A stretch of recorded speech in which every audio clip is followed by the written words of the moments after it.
I'm Stephanie Link. I'm Chief Investment Officer at The Street. Here with me is Real Money contributor Dan Dicker. We want to talk a little bit about Exxon today.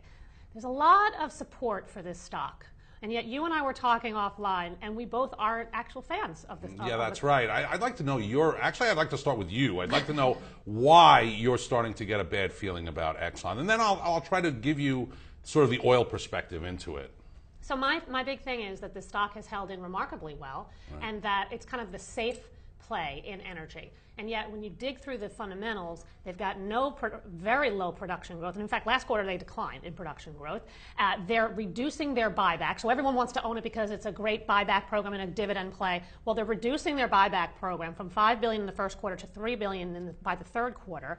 And I think that's because they see they don't have growth, so they now have to change their capital budgets to trying to find more growth, and that's worrisome to me. Now let me give you the oil perspective that supports your viewpoint on this. E&P, you're absolutely right. What's happening is that it's dropping the amount of money that they're putting into E&P, and where it is growing, it's all offshore. Now the reason that matters is that it's not domestic, and the point is that what's been happening in the oil markets is that domestic crude oil prices have been gaining in value compared to global prices. So the ones we've been talking about, the E&Ps that are domestically focused, are the ones we want. So we don't want the integrateds that are spending more money overseas than they are at home. That's the first reason. As the WTI, the domestic benchmark for crude, starts to gain against some of these other global benchmarks, what will